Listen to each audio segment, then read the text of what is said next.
Hello everyone. तो कैसे हो आप सभी लोग। स्वागत है आपका एक और नई वीडियो के अंदर। तो देखो, अपनी जो आज की क्लास है वो होने वाली है वही डीसी जनित्र जो अपना चल रहा था उसे ही अपन अब आगे कंटिन्यू करेंगे। तो जो डीसी जनित्र है उसके अंदर अपना आज का टॉपिक है आर्मेचर रिएक्शन। इससे पहले जितनी भी चीज़ें अपन ने पढ़ी थी वो सारी जो डीसी जनित्र के बारे में वो सारी अपने चैनल पे पहले अपलोड कर रखी है। मैंने एक प्लेलिस्ट बना रखी है डीसी जनित्र की, या फिर जितने भी चैप्टर बनाए सबकी मैंने प्लेलिस्ट बना रखी है। तो वहाँ पर जाकर आप चेकआउट कर सकते हो। वहाँ पे मैंने विस्तार से सारी चीज़ें पहले समझा चुका। आज का जो अपना आज की जो क्लास है उसके अंदर केवल अपन एक टॉपिक को कवर करेंगे और वो होगा आर्मेचर रिएक्शन।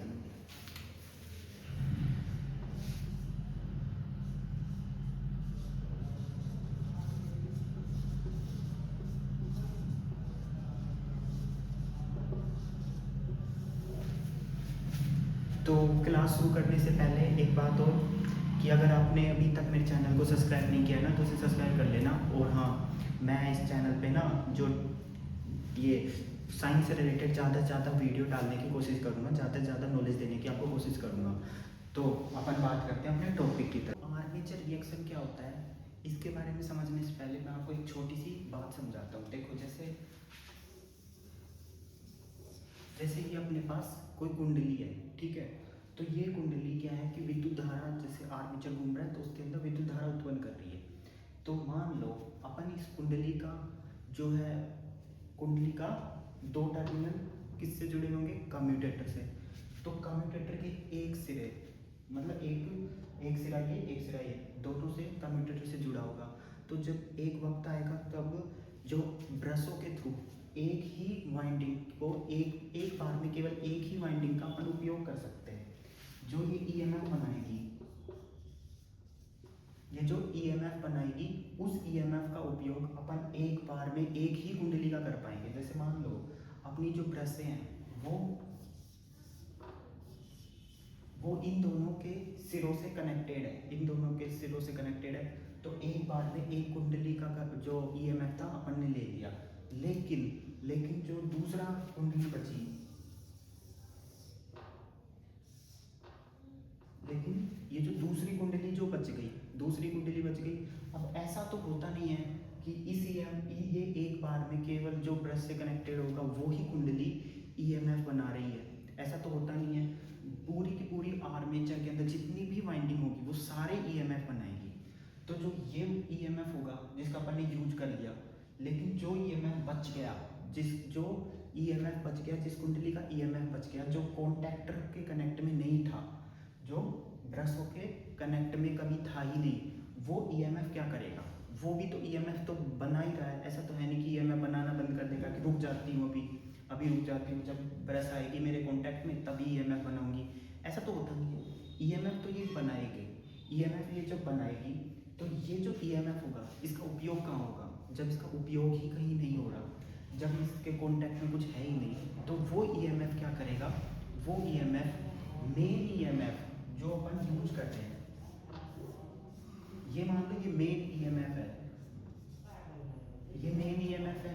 और ये जो ईएमएफ बना रही है, जो लॉस हो रहा है वो ईएमएफ है जिसका अपन उपयोग नहीं कर पा रहे। अपन उपयोग नहीं कर पा रहे क्योंकि ब्रश से केवल एक कुंडली से कनेक्टेड है, दूसरी से नहीं है। तो ये जब ईएमएफ बनाएगी, इसका जो ईएमएफ होगा वो मेन कुंडली के ईएमएफ पे, ये जो मेन कुंडली है जिससे अपन आउटपुट ले रहे हैं, तो इसका ईएमएफ मेन कुंडली के आउटपुट के ऊपर इफेक्ट डालेगा। मेन कुंडली का जो ईएमएफ है उस पर इफेक्ट डालेगा।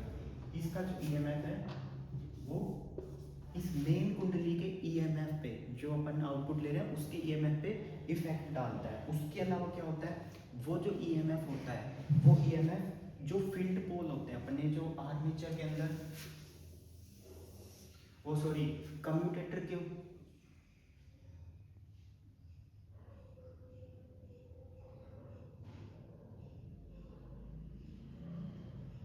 जो अपने स्टेटर के ऊपर जो फील्ड पोल लगे हुए होते हैं, जैसे अपना स्टेटर है इसके ऊपर ये दोनों फील्ड पोल लगे हैं, बीच में आर्मेचर होता है। तो ये जो एक्स्ट्रा ईएमएफ बचता है, ये ईएमएफ एक तो इस कुंडली पे भी इफेक्ट डाल रहा है जिससे आउटपुट कम हो गया अपने पास। दूसरा क्या होगा, इसका जो ईएमएफ होगा वो वाइंडिंग के ऊपर जो फील्ड पोल जो है उसकी जो वाइंडिंग है उसका वो जो ईएमएफ बना हुआ है तो उसके ईएमएफ के ऊपर भी इफेक्ट डालेगा।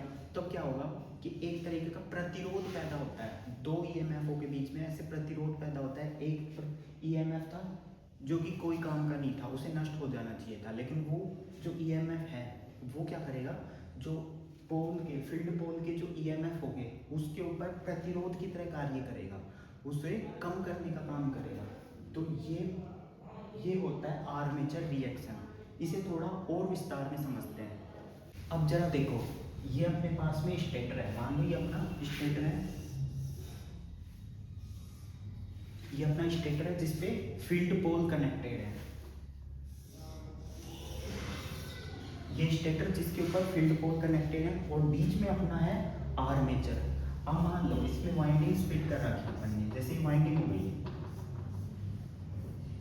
जैसे ही अपनी वाइंडिंग हो गई, अब इसके अलावा क्या होगा, फील्ड पोल के ऊपर वाइंडिंग करनी है, जैसे फील्ड पोल के ऊपर वाइंडिंग होती है,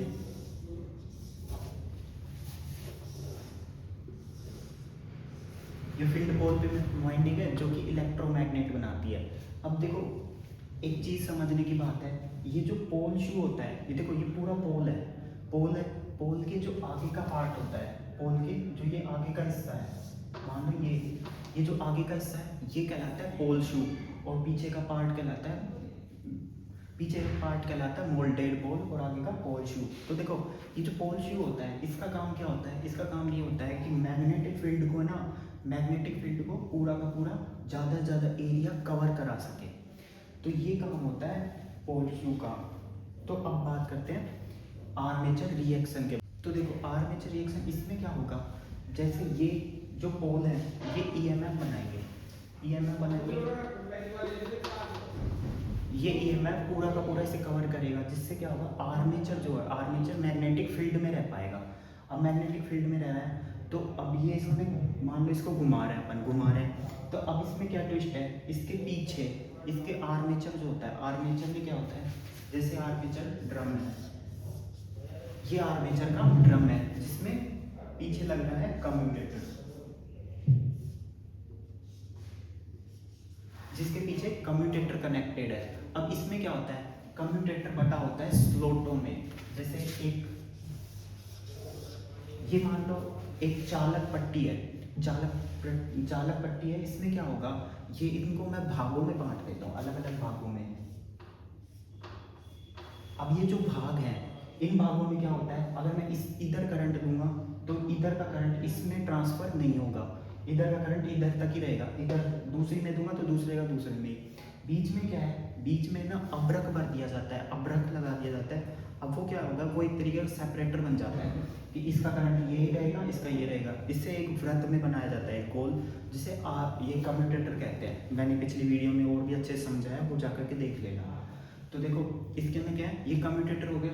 अब इसमें क्या होगा कि जैसे अपनी इसकी जो वाइंडिंग होगी, इसकी वाइंडिंग ये कनेक्टेड है, एक वाइंडिंग दो स्लोट के अंदर, दो जो आर्मेचर के कम्यूटेटर के जो स्लोट है उस पर कनेक्टेड है।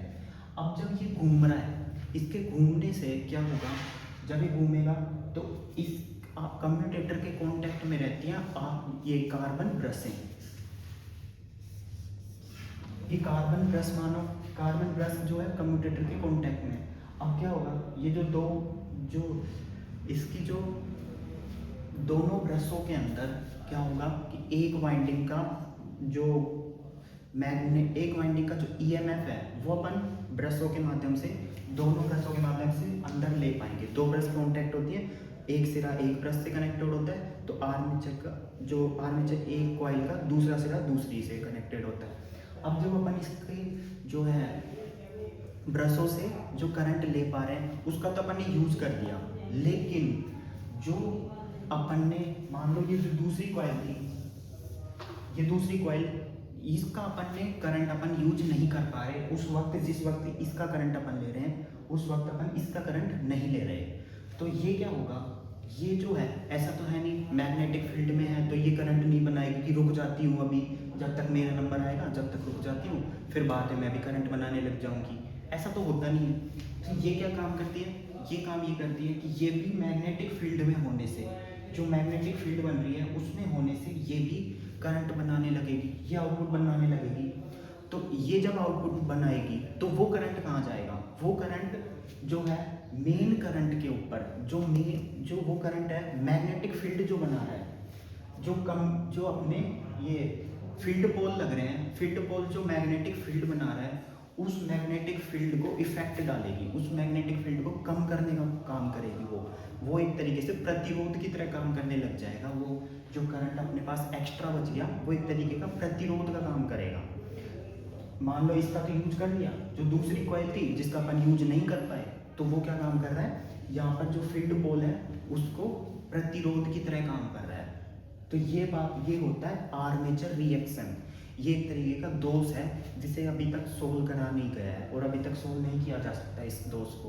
तो ये जो अपना टॉपिक था, ये जो अपनी क्लास थी, ये आर्मेचर रिएक्शन के बारे में थी। तो आशा करता हूँ मैंने जो है जितना भी समझाया वो अच्छे से समझा पाया और आपको अच्छे से समझ में आ गया। लेकिन अगर फिर भी आपको लगता है ना कि इसके अंदर मेरे को नहीं समझ में आया, तो जैसा कि मैं हर बार कहता हूँ, मुझे ना कमेंट कर देना, मैं दोबारा इस चीज़ को समझा दूँगा। ठीक है, तो मिलते हैं नेक्स्ट वीडियो के अंदर। आज के लिए बस इतना ही, क्योंकि मेरे को केवल यही जो टॉपिक था उसे क्लियर करवाना था। क्योंकि जब मैं शुरुआत में, मैं जब खुद ही स्टूडेंट था, तो जब मैं खुद पढ़ता था तो मुझे भी ऐसी छोटे छोटे टॉपिक्स के अंदर है ना ढूंढने में प्रॉब्लम होती थी। मुझे ऐसे छोटे छोटे टॉपिक उनको रिसर्च करने में प्रॉब्लम होती थी। यूट्यूब पे या तो वीडियो नहीं मिलती थी, या फिर मैं किसी टीचर के पास में जाके पूछता था, वो मेरे को समझा देते थे, नहीं तो और भी मेरे पास में सॉल्यूशन हुआ निकालने पड़ते थे, होते तो नहीं थे, निकालने पड़ते थे उस टाइम पे। तो ऐसे जो प्रॉब्लम्स होती है ना, मैं ये सारे प्रॉब्लम्स आपको इस जो चैनल पे ना ये सब पे सोल्व करवाना चाह रहा हूँ। मैं चाहता हूँ कि ये सारी प्रॉब्लम आपके सोल्व हो जाएं, ये जितनी भी ऐसी छोटी प्रॉब्लम होती हैं ये सारी सोल्व हो सकें। तो देखो, ये ज़्यादा कोई बड़ी जो चीज़ है वो है नहीं। इससे एक बार अगर आपको समझ में आ गया तो फिर ये सब चीज़ें छोटी लगने लग जाती हैं। तो मिलते हैं नेक्स्ट वीडियो के अंदर। और अगर आपको कोई चीज़ लगता है कि मेरे को ये चीज़ समझना है तो मुझे कमेंट कर देना, मैं आपको समझा दूंगा। और हाँ, चैनल को सब्सक्राइब कर लेना, क्योंकि मैं ज़्यादा से ज़्यादा साइंस की वीडियो डालूंगा इसके ऊपर। तो मिलते हैं नेक्स्ट वीडियो के अंदर। Have a nice day.